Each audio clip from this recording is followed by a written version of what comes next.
नमस्कार साथियों, आप सभी का हार्दिक स्वागत है इस YouTube क्लास में। साथियों, सीजी व्यापम और सीजी पीएससी के जितने भी एग्जाम होते हैं उन सभी एग्जाम के सिलेबस में छत्तीसगढ़ इतिहास अनिवार्यता शामिल रहता है।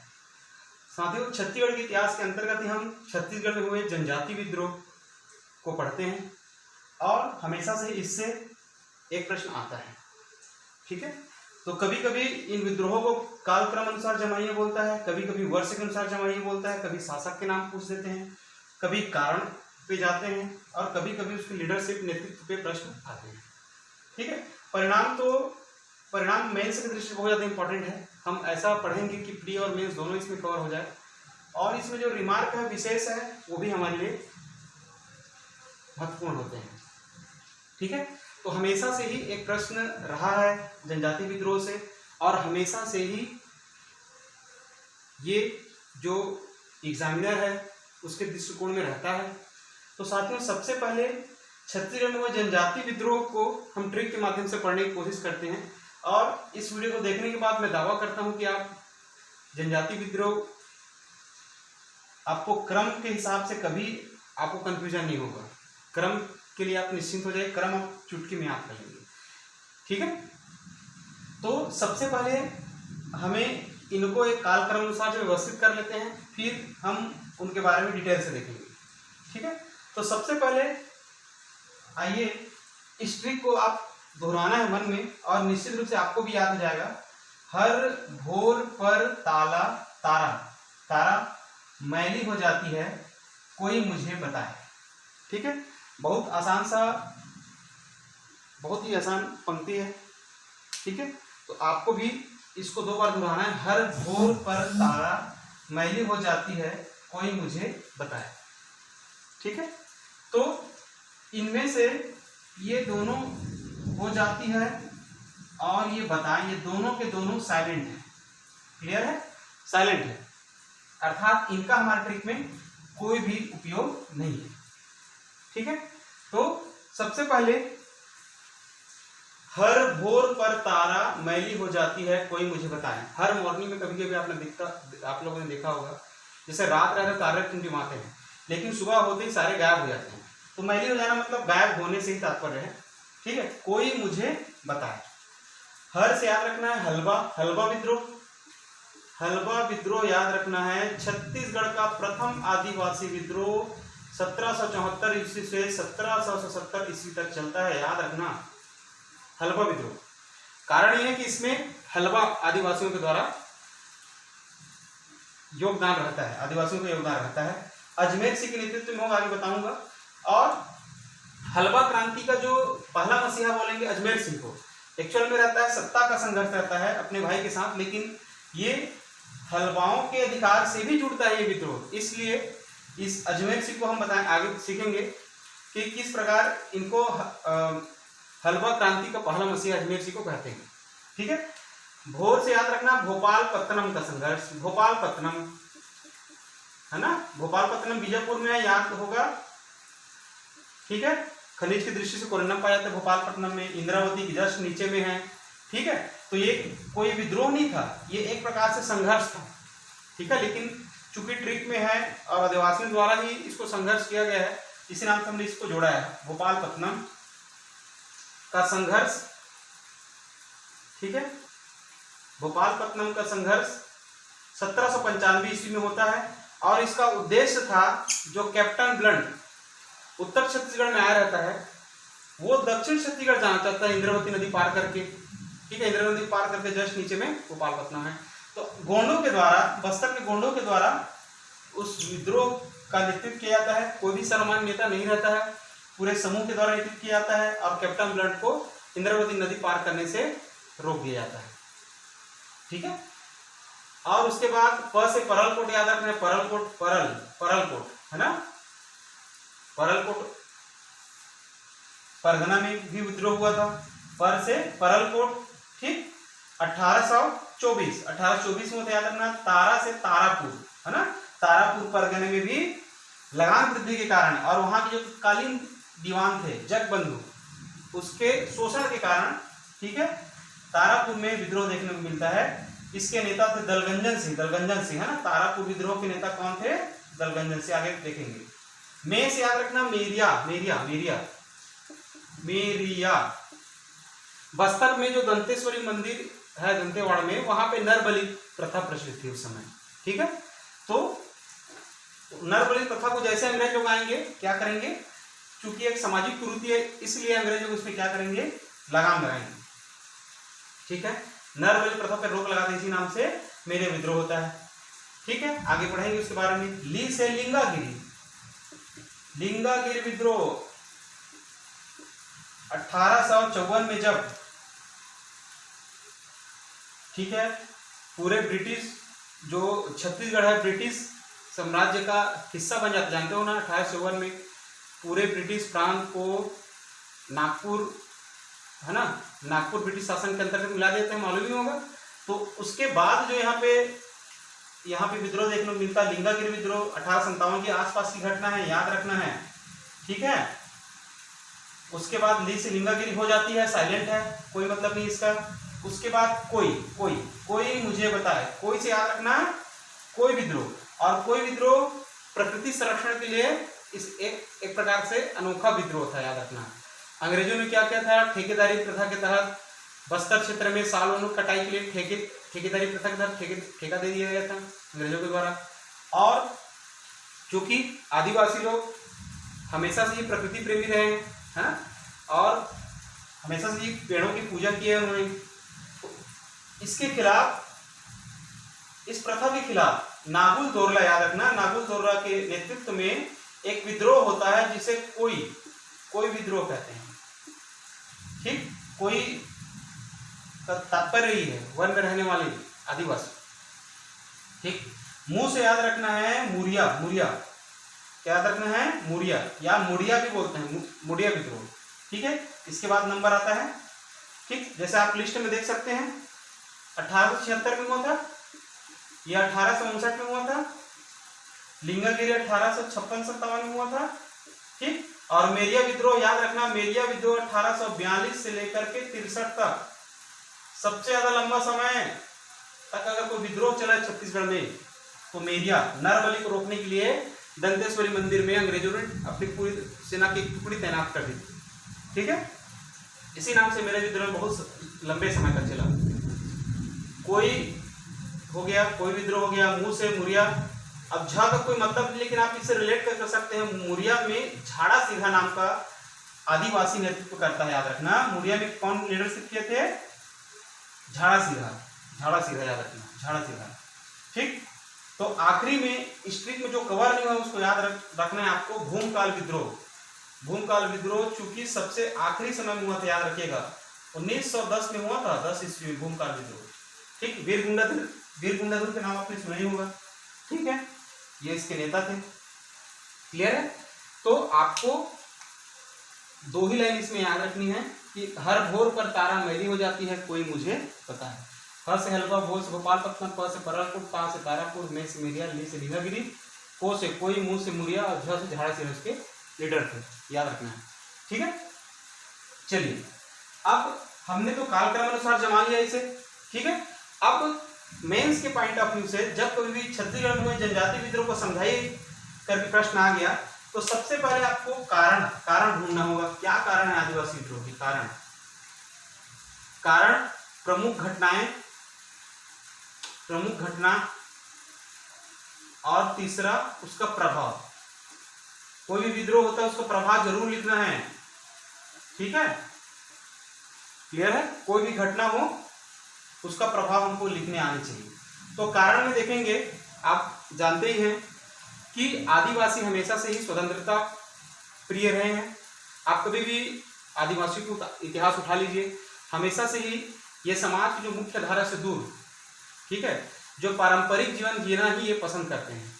जब यहाँ पे मराठा आए, मराठा के बाद अंग्रेज, तो इनकी जो नीतियां हैं, वे नीतियां इनके सामाजिक जीवन, आर्थिक जीवन और राजनीतिक जीवन, इन तीनों जीवन को अत्यधिक प्रभावित किया।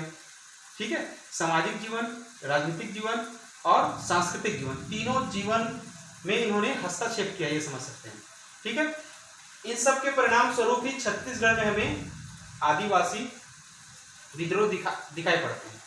ठीक है, तो कारण में आप हमेशा याद रखना, सामाजिक लेना, सामाजिक कारण है ना, आर्थिक कारण, और तीसरा राजनीतिक कारण। मेंस के हिसाब से अगर देखेंगे तो सामाजिक, आर्थिक और राजनीतिक जीवन में हस्तक्षेप। कैसे हस्तक्षेप? सामाजिक जीवन में जानते ही हैं, अंग्रेज लोग हमेशा से ही अपने आप को एक उच्च वर्ग के व्यक्ति समझते थे। ठीक है, नस्ली भेदभाव हमेशा, आम भारतीय लोगों को हमेशा नस्ली भेदभाव की दृष्टि से देखते थे। ठीक है, नस्लवादी टिप्पणी करते थे हमेशा से ही। ठीक है, तो यहाँ पर भी आदिवासियों को गुलाम समझते थे। ठीक है, और इनके समाज में जब बाहरी लोग आए, ईसाई मिशनरीज आए, तो आदिवासियों को लगा कि इनके समाज में कहीं ना कहीं घुसपैठ हो रहा है। ठीक है, तो इन सब के परिणाम स्वरूप सामाजिक जीवन में हस्तक्षेप हुआ। ठीक है, उनको गुलाम की तरह, उनसे गुलाम की तरह व्यवहार करते थे, है ना। आर्थिक जीवन आप जानते ही हैं, जो वनोपज संग्रहण पे रोक लगाना हो, या वनोपज का सही मूल्य ना देना हो, ठीक है, या लकड़ी काटने पे पाबंदी लगाना हो, बहुत सारी चीजें। ठीक, और आर्थिक कारण में ही आप ले सकते हैं लगान वृद्धि, है ना। कृषि में जो लगान की वृद्धि की गई थी समय समय पर, उसके कारण भी क्या हुआ था, यहाँ पर आदिवासी विद्रोह देखने को मिलेंगे। ठीक, राजनीतिक जीवन आप जानते ही हैं, मराठा जब से आएंगे, मराठा हो चाहे अंग्रेज हो, राजनीतिक प्रभुत्व स्थापित करना चाहते थे बस्तर में। ठीक है, बस्तर का इतिहास बिल्कुल अलग थलग चलते रहता है। ठीक है, 1778 में 6 अप्रैल 1778 में, है ना, 6 अप्रैल 1778 ईस्वी को कोटपाड़ की संधि हुई, कोटपाड़ की संधि। ठीक है, इस संधि के तहत ही जो बस्तर है कुल मिलाकर के ब्रिटिश साम्राज्य के अधीन आ जाता है। ठीक है, क्लियर, कोटपाड़ की संधि। तो यहां पर आप लोगों ने देखा होगा, तो राजनीतिक जीवन में हस्तक्षेप, ठीक, आर्थिक जीवन में हस्तक्षेप, सामाजिक जीवन में हस्तक्षेप, है ना। राजनीतिक जीवन में हस्तक्षेप ये इस रूप में भी दिखाई देखने को मिलता है। कभी कभी जो वंशज का जो राजा बनना चाहिए, ठीक है, देखो छत्तीसगढ़ में आप लोगों ने इतिहास अगर पढ़ा होगा तो आपको मालूम ही नहीं होगा, सबसे पहले हमने छिंदक नागवंश, आप लोगों ने थोड़ा बहुत हिस्ट्री पढ़ा होगा, तो बस्तर का अगर आप हिस्ट्री पढ़ेंगे तो सबसे पहले क्या आएंगे, छिंदक आएंगे, छिंदक नागवंश। ठीक है, छिंदक के बाद आएंगे काकती। कौन आएंगे? काकती, काकती राजवंश। ठीक, काकती के बाद कौन आएंगे? मराठा। कौन आएंगे? मराठा। और मराठा के बाद कौन आएंगे? अंग्रेज आएंगे। क्लियर है? तो कुल मिला करके काकती राजवंश में ही मराठाओं का प्रवेश होगा, आगे बताऊंगा मैं। ठीक है, छिंदक नागवंश को आप लोगों ने पढ़ा होगा 1023 ईस्वी से 1324 छिंदक, और 1324 से आप काकती को ले सकते हैं 1777 तक ले सकते हैं। जब भलवा विद्रोह होगा तो काकतियों का पतन हो जाएगा। छिंदक, काकती, उसके बाद आ जाएंगे मराठा, 1778 से 1854 तक लिख सकते हैं आप, कौन रहेंगे? मराठा। ठीक है, और 1854 से 1947 तक कौन रहेंगे? अंग्रेज रहेंगे, है ना, ब्रिटिश साम्राज्य। क्लियर है? तो बस्तर के इतिहास अगर आप जानेंगे तो सबसे पहले छिंदक वंशी राजाओं के नाम पढ़े होंगे आप लोगों ने, धारावर्ष, मधुरांतक देव, सोमदेव, ठीक है, ये सब के सब धारावर्ष। अंतिम राजा हरिश्चंद्र को हरा करके कौन आएंगे? काकती आएंगे।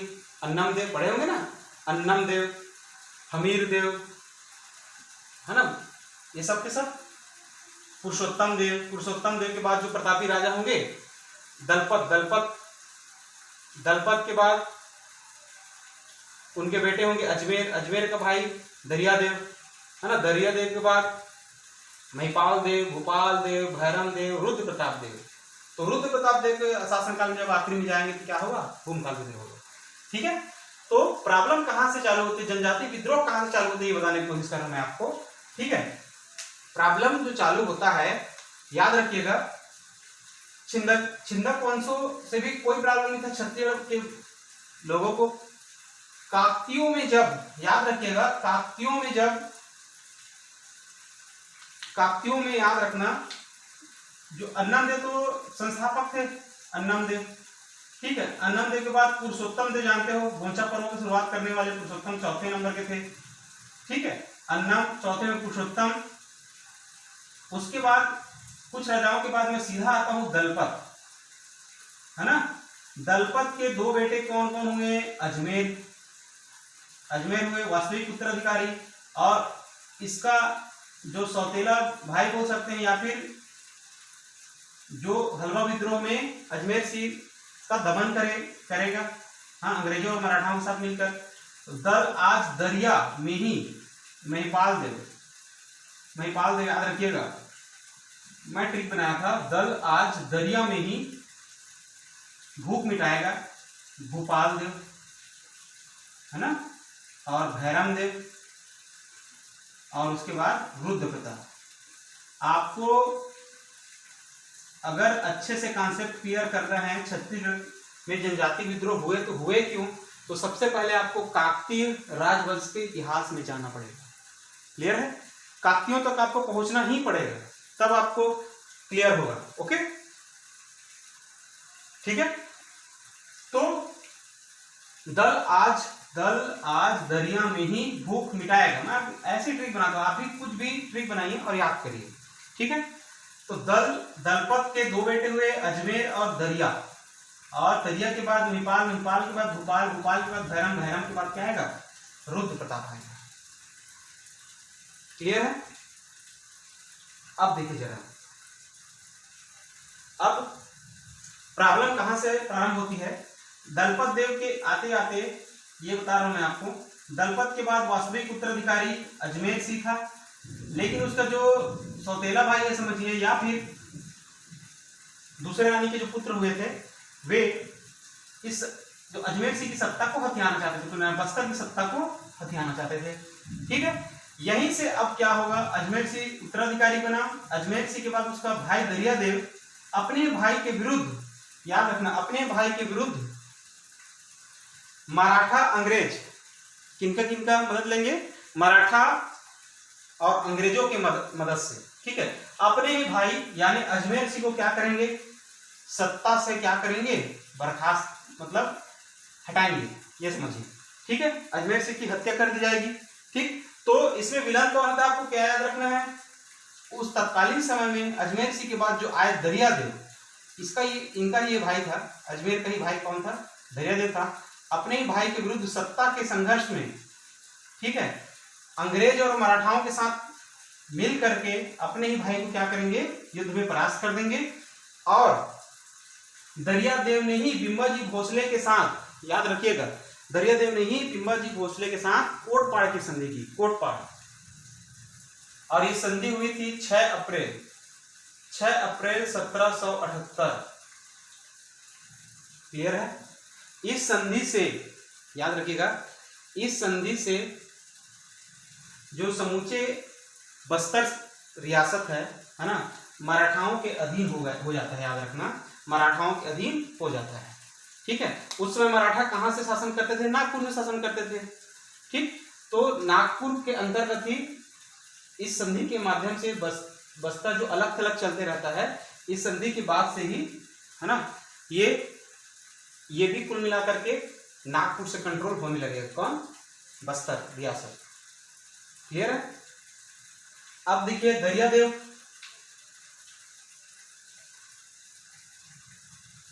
अब आपको ये अजमेर सिंह दरिया देव सत्ता संघर्ष होगा, तो आप इसको क्रम से, इसके बाद ही क्या होगा, दरिया देव के आने से, याद रखना, दरिया देव के आने से ही मराठा और अंग्रेजों का हस्तक्षेप चालू हो जाता है, क्योंकि वे हर हाल में सत्ता हथियाना चाहते थे, याद रखिएगा। तो जैसे ही दरिया देव आते हैं, मराठों से, अंग्रेजों से संधि करेंगे, समझौता करेंगे, और क्या करेंगे, कुल मिलाकर के बस्तर को भी मराठाओं के अधीन कर देंगे। ठीक है, तो मुख्य कारण यही था। इसके बाद केवल आपको ये याद रखना है, ये जो मराठा शासन है 1778 से 1854 तक चलता है। 54 के बाद पूरी तरीके से जो छत्तीसगढ़ प्रांत है अंग्रेजों के अधीन आ जाते हैं, मालूम ही होगा है कि नहीं। जो आप लोगों ने पढ़ा होगा 1854 से पहले मराठा ही थे, है ना, जिलेदार की नियुक्ति करते हैं मराठा 1830 से 54 तक।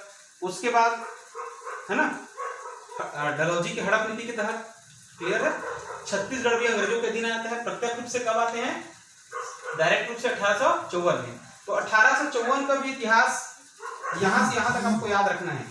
यहां से यहां तक जब कभी भी आप पढ़ेंगे और उससे पहले पढ़ेंगे, इन दोनों को आप हमेशा याद रखिएगा। यहां तक, यहां से यहां तक, हलवा, भोपाल, परल, तारापुर, मेरिया, यहां से यहां तक जब कभी भी आप पढ़ेंगे तो इनमें कहीं ना कहीं जो कारण होता है आप देखेंगे, कारण जो होता है मराठा और अंग्रेजी सेना द्वारा अत्याचार। कुल मिलाकर के ऊपर तक, हलवा से लेकर कहां तक, मेरिया तक। यहां आपको यह समझना है कि इस समय मराठाओं की और अंग्रेजों की दखल ज्यादा थी, इस नाम से क्या हुआ, विद्रोह हुआ। लेकिन इसके बाद लिंगागिरी के बाद आप कभी भी जब आप ध्यान देंगे तो हम 1854 में पूर्णतः किसके अधीन हो जाते हैं, अंग्रेजों के अधीन हो जाते हैं। छत्तीसगढ़ भी अंग्रेजों का अधीन हो जाता है। तो आपको याद रखना है यहाँ पे जो कारण होगा, अब केवल अंग्रेजों की शोषणकारी नीतियां ही आएंगी, याद रखिएगा। ठीक है, कभी कभी हम जब मेंस लिखते हैं या फिर जब हम कभी कॉन्सेप्ट बनाते हैं कोई भी सब्जेक्ट का, तो हमको काल को समझना जरूरी है, कौन किस समय मराठा थे और किस समय अंग्रेज थे और किस समय दोनों मिलकर के शोषण कर रहे थे।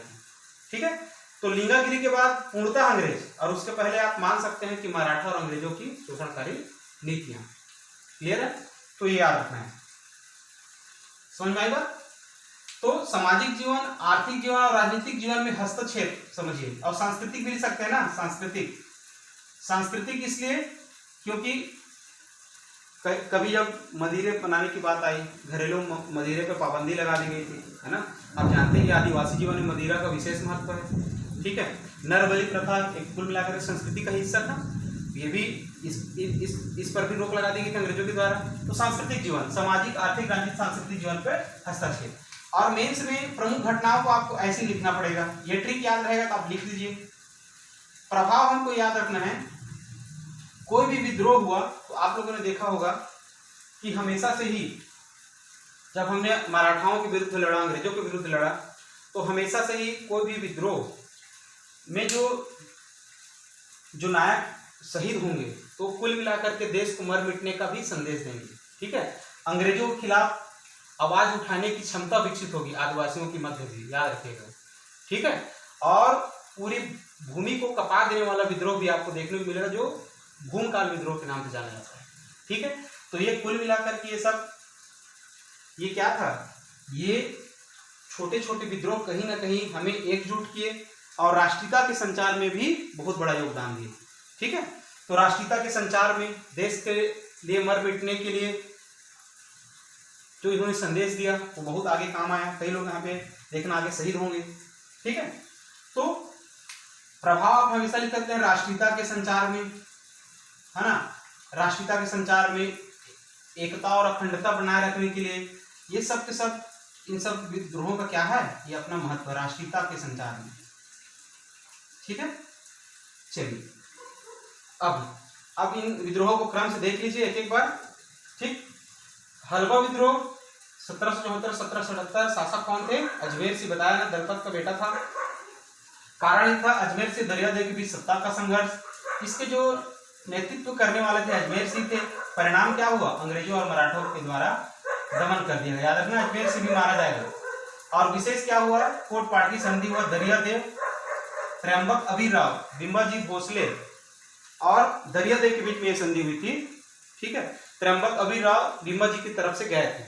ठीक है, इस संधि के तहत बता दिया था ना कि बस्तर भी, ठीक है, मराठाओं के पूर्णतः अधीन हो गया और जो अलग थलग शासन चल रहा था वो छत्तीसगढ़ की मुख्य धारा में शामिल हो गया, क्योंकि मराठाओं का हस्तक्षेप हो जाएगा, है ना। मराठा के बाद अंग्रेज भी आ जाएंगे 1854 में। ठीक है, आप देखिए जरा, भोपालपत्तनम का संघर्ष 1795 ईस्वी में, है ना, दरियादेव के शासनकाल में हुआ था। शासक बस याद रख लीजिएगा, इसका योगदान तो नहीं था लेकिन इनके काल में हुआ था, याद रखिएगा। ठीक, अब कारण जो बताया था ना, कैप्टन ब्लंट जो उत्तर छत्तीसगढ़ में आया था, वो इंद्रावती नदी को पार करके भोपालपत्तनम जाना चाहते थे, लेकिन बस्तर के आदिवासी विशेषकर गोंडों के द्वारा उसे इंद्रावती नदी पार नहीं करने दिया गया और ब्लंट को वापस लौटना पड़ा परिणाम ही। ठीक है, उसके बाद परलकोट हुआ था 1824 से 25 ईस्वी में, है ना। महिपाल देव के शासनकाल में हुआ था। ये महिपाल देव शासनकाल में दो हुआ था, है ना। ये महिपाल देव शासनकाल में एक ही हुआ था, भोपाल देव शासनकाल में 2 विद्रोह हुआ था। महिपाल देव के में 1, भैरम देव के में 3 और रुद्र प्रताप के में 1, क्योंकि बताया था ना दरिया देव के बाद उधर चालू हो जाएगा विद्रोह। कारण ये है मराठाओं का आगमन, अंग्रेजों का आगमन दरिया देव के कारण।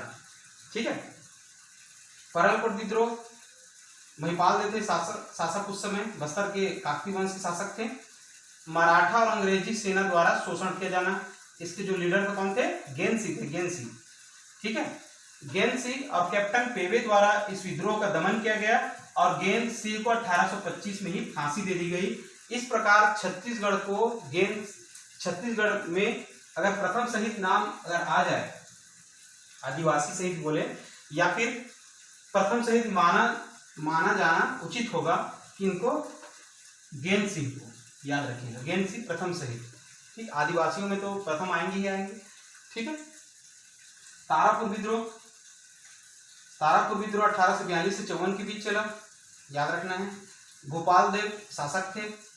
ठीक है, कारण क्या था, लगान वृद्धि, और जो दीवान थे तत्कालीन बस्तर क्षेत्र में जो दीवान थे जगबंधु का अत्याचार, इनको हटाने के लिए पहला तो लगान वृद्धि था, दूसरा दीवान जगबंधु को हटाना। ठीक, इसके लीडर कौन थे, दलगंजन सिंह। और परिणाम ये हुआ कि आंदोलन सफल हुआ और जगबंधु को क्या किया गया, हटाया गया। ठीक, अगला बताया था मेरिया यानी नरबलि प्रथा।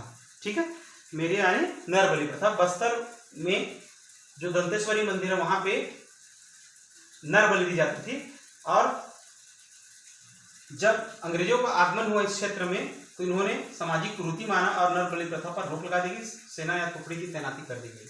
ठीक, इसके नेता कौन थे, जैसे ही रोक लगाया गया आदिवासियों ने इस रोक को सांस्कृतिक हस्तक्षेप माना और हिड़वा माझी के नेतृत्व में सभी आदिवासी एकजुट हुए, लेकिन इस विद्रोह का क्या कर दिया गया, दमन कर दिया गया, दमन कर दिया गया। ठीक है, और होना भी चाहिए, इसलिए होना चाहिए क्योंकि ये बहुत बड़ी सामाजिक कुरीति थी, नरबलि।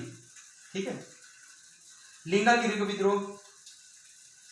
ठीक है, लिंगागिरी विद्रोह जानते हैं आप लोग, 1856 यानी 1857 क्रांति के आसपास घटित हुई थी। भैरम देव के शासनकाल में अंग्रेजों की शोषणकारी नीतियां, मराठा नहीं याद रखना, अंग्रेजों की शोषणकारी नीतियां। कौन लीडर थे इसका, लिंगागिरी का धुरवाराव, याद रखना, धुरवाराम माड़िया को बाद में इस विद्रोह को दमन करके उनको फांसी दे दी गई, याद रखना। दूसरा शहीद माना जाता है धुरवाराम माड़िया को।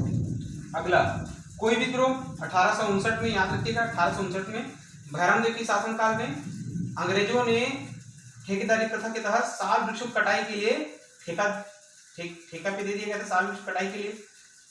नागुल दोरला, है ना, जो लीडर थे, ठीक, एकजुट हुए नागुल दोरला के नेतृत्व में।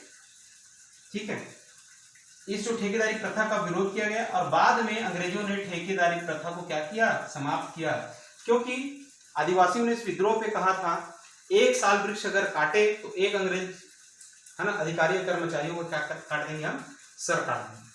ठीक है, तो अपने आप में बहुत ही हिंसक हो गया था ये विद्रोह, याद रखिएगा।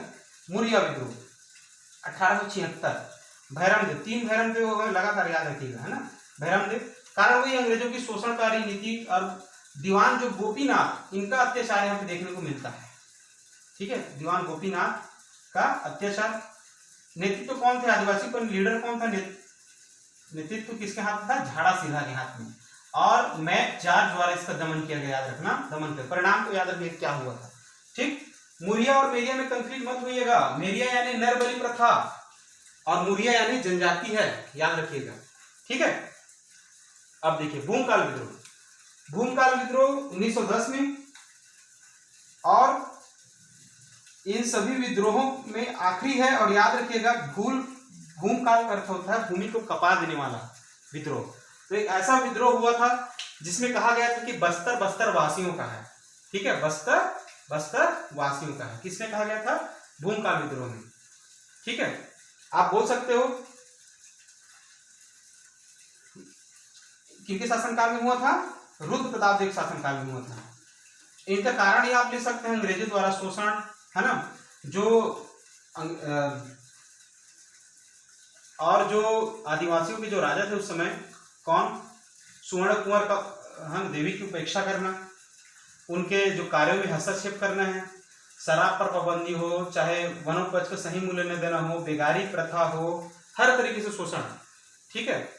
इस प्रकार से कुल मिलाकर के भूमि को हिला देने वाला आंदोलन हुआ। तो अंग्रेजों को शोषण करने किया, ठीक है। आदिवासियों के जो राजा थे उस समय, सुवर्ण कुंवर, देवी, इनकी उपेक्षा करना हो, ठीक, हस्तक्षेप करना हो। तो इनका जो लीडर कौन रहता है? 2 लीडर नाम आता है, याद रखना। सुवर्ण कुंवर जो राजमाता थी, याद रखिएगा, इन्होंने इस विद्रोह का नेतृत्व 2 लोगों के हाथ में सौंपा।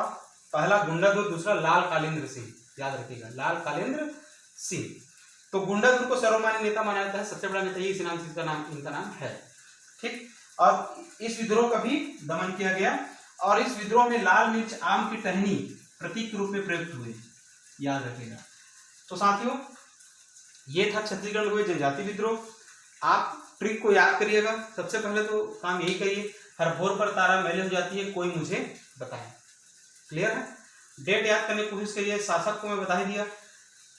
दलपत के बाद आपका विद्रोह चालू हो जाएगा, मैंने पहले ही बता दिया है, ठीक है। कारण याद रखिए, नेतृत्व याद रखिए, परिणाम याद रखिए, ठीक। अगर ये वीडियो पसंद आया तो इस चैनल को लाइक करें, ठीक, इस वीडियो को लाइक करें और चैनल को सब्सक्राइब करें। और ऐसी वीडियो अगर आप मुझसे और अपेक्षा करते हैं कि ऐसे वीडियो बनाऊं, तो आप कमेंट बॉक्स में जरूर लिख के बताएं, ठीक है। अगली वीडियो में मुलाकात होगी, तब तक के लिए आप सभी का बहुत बहुत धन्यवाद।